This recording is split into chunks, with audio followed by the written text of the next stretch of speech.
स्वागत है आपका टारगेट विद सर क्लास में। ज्योग्राफी का नेक्स्ट वीडियो लेके आए हैं जिसमें प्रश्नों की संख्या 20 होगी। अति महत्वपूर्ण प्रश्न होंगे जो एग्जाम में बार बार पूछे जाते हैं और टॉपिक है बहुउद्देशीय नदी घाटी परियोजनाएं। ठीक है, तो बिना देर किए चलते हैं पहले प्रश्न की ओर। सरदार सरोवर परियोजना से लाभान्वित होने वाले राज्य हैं। ऑप्शन ए गुजरात, महाराष्ट्र, मध्य प्रदेश एवं राजस्थान। ऑप्शन बी आंध्र प्रदेश, मध्य प्रदेश, गुजरात एवं महाराष्ट्र। ऑप्शन सी उड़ीसा, मध्य प्रदेश, गुजरात एवं महाराष्ट्र। ऑप्शन डी मध्य प्रदेश, गुजरात, कर्नाटक एवं महाराष्ट्र। और इसका राइट आंसर है ऑप्शन ए गुजरात, महाराष्ट्र, मध्य प्रदेश एवं राजस्थान। ठीक है, आपसे रिक्वेस्ट है अगर आपने हमारे channel target with Ajay sir को सब्सक्राइब नहीं किया तो प्लीज़ चैनल को करें सब्सक्राइब और दोस्तों में शेयर कर दें और बेल आइकन को भी प्रेस कर लें। चलते हैं अगले प्रश्न की ओर। सरदार सरोवर से सर्वाधिक लाभ मिलता है। ऑप्शन ए गुजरात को, ऑप्शन बी उड़ीसा को, ऑप्शन सी मध्य प्रदेश को, ऑप्शन डी राजस्थान को। और इसका राइट आंसर है ऑप्शन सी मध्य प्रदेश को। सरदार सरोवर नर्मदा नदी के जल का 65.18%, यानी सरदार सरोवर से जो नर्मदा नदी पे बना हुआ है उसका 65.18% हिस्सा मध्य प्रदेश यूज करता है, जबकि गुजरात को 32% प्राप्त हो रहा है। परियोजना से उत्पादित विद्युत में से सर्वाधिक 57% विद्युत की आपूर्ति मध्य प्रदेश को तथा इसके बाद महाराष्ट्र को 27% की जाती है। ठीक है, तो सर्वाधिक लाभान्वित होने वाला राज्य मध्य प्रदेश है। ठीक है, इससे पहले वाले का स्पेसिफिकेशन आप देख लीजिए। इसका आंसर सी था, सॉरी ऑप्शन ए था इसका, गुजरात, महाराष्ट्र, मध्य प्रदेश एवं राजस्थान। सरदार सरोवर परियोजना का निर्माण गुजरात राज्य में नर्मदा नदी पर किया गया है। इस परियोजना से लाभान्वित होने वाले राज्य गुजरात, राजस्थान, महाराष्ट्र एवं मध्य प्रदेश है। चलते हैं थर्ड प्रश्न की ओर। निम्नलिखित में से कौन सरदार सरोवर परियोजना के विरोध में है? Option A Yogendra Makwana, option B Keshubhai Patel, option C Chhagan Bhujbal, option D Medha Patkar. और इसका राइट आंसर है ऑप्शन डी मेधा पाटकर। सरदार सरोवर परियोजना का विरोध करने के उद्देश्य से ही फरवरी 1986 में समाज विज्ञानी मेधा पाटकर ने महाराष्ट्र के घुले जिले में नर्मदा धारणग्रस्त समिति की स्थापना की। नर्मदा धारणग्रस्त समिति की स्थापना की। वर्ष 1989 में अनेक स्थानीय संगठनों के विलय के साथ इसी संगठन का नामकरण नर्मदा बचाओ आंदोलन किया गया था। चलते हैं अगले प्रश्न की ओर। निम्न में से कौन सा बांध नर्मदा नदी पर नहीं है? Option A Bargi, option B Omkareshwar, option C Indira Sagar, option D Bansagar. और इसका राइट आंसर है ऑप्शन डी बाणसागर परियोजना। नर्मदा नदी पर निर्मित होने वाली 30 बांधों की श्रृंखला में बरगी, ओंकारेश्वर तथा इंदिरा सागर शामिल है, जबकि बाणसागर बांध सोन नदी पर है। ये सोन नदी पर है, ना कि नर्मदा नदी पर। चलते हैं अगले प्रश्न की ओर। ओंकारेश्वर परियोजना निम्नलिखित नदियों में से किस एक से संबद्ध है? Option A Chambal, option B Narmada, option C Tapti, option D Bhima. अभी हालांकि ऊपर आपने देख लिया है और इसका राइट आंसर है ऑप्शन बी नर्मदा। ओंकारेश्वर परियोजना मध्य प्रदेश के खंडवा जिले में नर्मदा नदी पर निर्माणाधीन बांध है। ठीक है, चलते हैं अगले प्रश्न की ओर। भाखड़ा नांगल एक संयुक्त परियोजना है। ऑप्शन ए हरियाणा, पंजाब, राजस्थान की, ऑप्शन बी हरियाणा, पंजाब, दिल्ली की, ऑप्शन सी हिमाचल प्रदेश, हरियाणा, पंजाब की, ऑप्शन डी पंजाब, दिल्ली और राजस्थान की। और इसका राइट आंसर है ऑप्शन ए हरियाणा, पंजाब, राजस्थान की। भाखड़ा नांगल बहुउद्देशीय परियोजना पंजाब, हरियाणा और राजस्थान राज्यों का संयुक्त उपक्रम है। इसके अंतर्गत भाखड़ा और नांगल के पास सतलज नदी पर 2 बांधों का निर्माण किया गया है। उल्लेखनीय है कि इस परियोजना का कमांड क्षेत्र हिमाचल प्रदेश, पंजाब, हरियाणा एवं राजस्थान में विस्तारित है। चलते हैं अगले प्रश्न की ओर। निम्नलिखित में से कौन सा भारत का सबसे पुराना जल शक्ति उत्पादन केंद्र है? Option A Mayurakshi, option B Machkund, option C Pallivasal, option D Shiva Samudram. और इसका राइट आंसर है ऑप्शन डी शिव समुद्रम। जल विद्युत का विकास 19वीं शताब्दी के अंतिम दशक में हुआ। 1897 यानी 1897 में दार्जिलिंग नगर को बिजली की आपूर्ति के लिए राज्य जल विद्युत उत्पादन संयंत्र लगाया गया था। कर्नाटक में कावेरी पर स्थित शिव समुद्रम में वर्ष 1902 में भारत का दूसरा सबसे पुराना जल विद्युत उत्पादन संयंत्र लगाया गया था। ठीक है, चलते हैं अगले प्रश्न की ओर।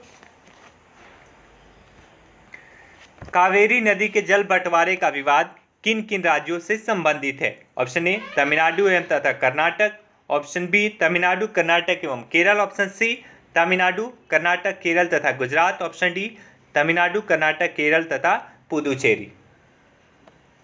और इसका राइट आंसर है ऑप्शन डी तमिलनाडु, कर्नाटक, केरल तथा पुदुचेरी। कावेरी जल नदी विवाद इन 4 राज्यों के बीच है। चलते हैं अगले प्रश्न की ओर। भारत के किस राज्य में नागार्जुन सागर परियोजना है? Option A Andhra Pradesh, option B Madhya Pradesh, option C Tamil Nadu, option D option D है आपका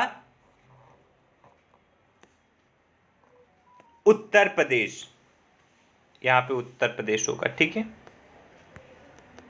भारत के किस राज्य में नागार्जुन सागर परियोजना है? आंध्र प्रदेश, मध्य प्रदेश, तमिलनाडु और उत्तर प्रदेश। और इसका राइट आंसर है ऑप्शन ए आंध्र प्रदेश। ठीक है, नागार्जुन सागर परियोजना आंध्र प्रदेश की सबसे बड़ी परियोजना थी, लेकिन वर्तमान में यानी 2014 से तेलंगाना के बनने के बाद अब ये आंध्र प्रदेश और तेलंगाना दोनों में है। ठीक है, ये अब दोनों राज्यों में है। चलते हैं अगले प्रश्न की ओर। नागार्जुन सागर परियोजना जिस नदी पर स्थित है वह है भीमा। यहाँ पे थोड़ा सा वो हो गया है, दिक्कत आ गई है। यहाँ पे आप देख सकते हैं भद्रा, कृष्णा नदी पर, गोदावरी नदी पर या तुंगभद्रा नदी पर। भद्रा, कृष्णा, गोदावरी या तुंगभद्रा पर। और इसका राइट आंसर है ऑप्शन बी कृष्णा नदी पर। ठीक है, नागार्जुन सागर परियोजना कृष्णा नदी पर स्थित है और अभी हमने ऊपर बताया था कि ये आंध्र प्रदेश और तेलंगाना राज्यों में विस्तारित है। चलते हैं अगले प्रश्न की ओर। उत्तर प्रदेश में रानी लक्ष्मीबाई बांध परियोजना निर्मित है। ऑप्शन ए घाघरा नदी पर, ऑप्शन बी बेतवा नदी पर, ऑप्शन सी सोन नदी पर, ऑप्शन डी चंबल नदी पर। इसका राइट आंसर है ऑप्शन बी बेतवा नदी पर। ललितपुर में बेतवा नदी पर स्थित राजघाट बांध परियोजना को ही रानी लक्ष्मीबाई बांध परियोजना के नाम से जाना जाता है। ठीक है, चलते हैं अगले प्रश्न की ओर।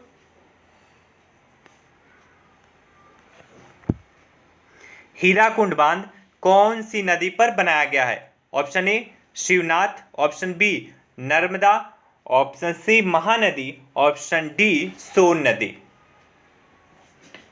और इसका राइट आंसर है ऑप्शन सी महानदी। ठीक है, हीराकुंड बांध उड़ीसा राज्य में महानदी पर बनाई गई बहुउद्देशीय परियोजना है। यह संबलपुर से 15 किमी उत्तर में लगभग 61 मीटर ऊंचा एवं 4801 मीटर लंबा विश्व का सबसे लंबा बांध है। ठीक है, इस बांध की कुल लंबाई 25 लगभग 25.8 किमी 25.8 किलोमीटर है। इस बांध से लगभग 10 लाख हेक्टेयर क्षेत्र में सिंचाई भी की जाती है। चलते हैं अगले प्रश्न की ओर। चंबल नदी पर कौन सा बांध निर्मित है? Option A Indira Sagar, option B Sardar Sarovar, option C Gandhi Sagar, option D Bhakra बांध। और इसका राइट आंसर है ऑप्शन सी, गांधी सागर। चंबल नदी पर निर्मित चंबल परियोजना राजस्थान एवं मध्य प्रदेश की संयुक्त परियोजना है। इस परियोजना के अंतर्गत गांधी सागर बांध, राणा प्रताप सागर बांध एवं जवाहर सागर बांध निर्मित किए गए हैं। चलते हैं अगले प्रश्न की ओर। निम्नलिखित में से कौन चंबल घाटी योजना से संबंधित नहीं है? ऑप्शन फर्स्ट है गांधी सागर, सेकंड जवाहर सागर, थर्ड गोविंद सागर और फोर्थ गोविंद बल्लभ पंत सागर। और इसका उत्तर आपको नीचे देना है कूट के सहयोग से। ऑप्शन ए 1 और 2, ऑप्शन बी 2 और 3, ऑप्शन सी 3 व 4, ऑप्शन डी 1 व 4। और इसका राइट आंसर है ऑप्शन सी 3 व 4, जवाहर सागर और गोविंद बल्लभ पंत सागर परियोजना चंबल घाटी योजना से संबंधित है। ठीक है, चलते हैं अगले प्रश्न की ओर। जबकि गांधी सागर एवं जवाहर सागर जो परियोजना है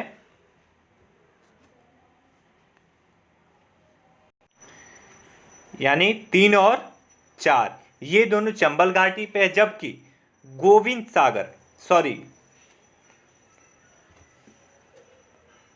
सागर सतलज नदी पर भाखड़ा नागल बांध से संबंधित है, जबकि गोविंद बल्लभ पंत सागर उत्तर प्रदेश के सोनभद्र जिले में रिहंद नदी पर स्थित है। गांधी सागर एवं जवाहर सागर तो हमने बता दिया है चंबल घाटी पर परियोजना से संबंधित है। चलते हैं अगले प्रश्न की ओर। निम्नलिखित में से कौन सा जलाशय चंबल नदी पर बना है? Option A Nagarjuna Sagar, option B Rana Pratap Sagar, option C Vindhya Sagar, option D Rihand. और इसका राइट आंसर है ऑप्शन बी विंध्य सागर, राणा प्रताप सागर। राणा प्रताप सागर का निर्माण चंबल नदी पर हुआ है। यह राजस्थान के रावत भाटा में स्थित है। जलाशय का निर्माण राणा प्रताप सागर बांध का निर्माण करके किया गया है। इस बांध की ऊंचाई 177 फीट है। इसका निर्माण 1953 में हुआ था। चलते हैं अगले प्रश्न की ओर। टिहरी बांध उत्तराखंड प्रदेश में निर्माण किया जा रहा है। ऑप्शन ए भागीरथी नदी पर, ऑप्शन बी सी अलकनंदा नदी पर, ऑप्शन बी रामगंगा नदी पर, ऑप्शन डी विलंगाना नदी पर। ऊपर नीचे ये हो गया है थोड़ा सा, प्लीज सॉरी इसके लिए।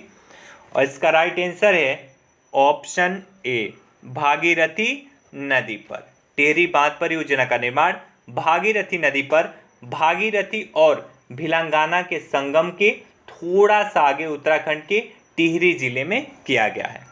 चलते हैं अगले प्रश्न की ओर। मैथन, बेल पहाड़ी एवं तिलैया बांध किस नदी पर बनाए गए हैं? Option A Damodar, option B Barakar, option C Konar, option D Bokaro. और इसका राइट आंसर है ऑप्शन बी बराकर। मैथान, बेल पहाड़ी और तिलैया बांधों का निर्माण दामोदर की सहायक नदी बराकर पर दामोदर नदी घाटी परियोजना के प्रथम चरण में किया गया है। चलते हैं अगले प्रश्न की ओर। निम्नलिखित कथनों पर विचार कीजिए। कथन ए दामोदर घाटी कारपोरेशन के विकास के पूर्व दामोदर नदी पश्चिम बंगाल में दुख की नदी मानी जाती थी, कारण दामोदर अपने ऊपरी भाग में तीव्रता से प्रवाहित होती है तथा निचले भाग में इसका बहाव बहुत ही धीमा हो जाता है।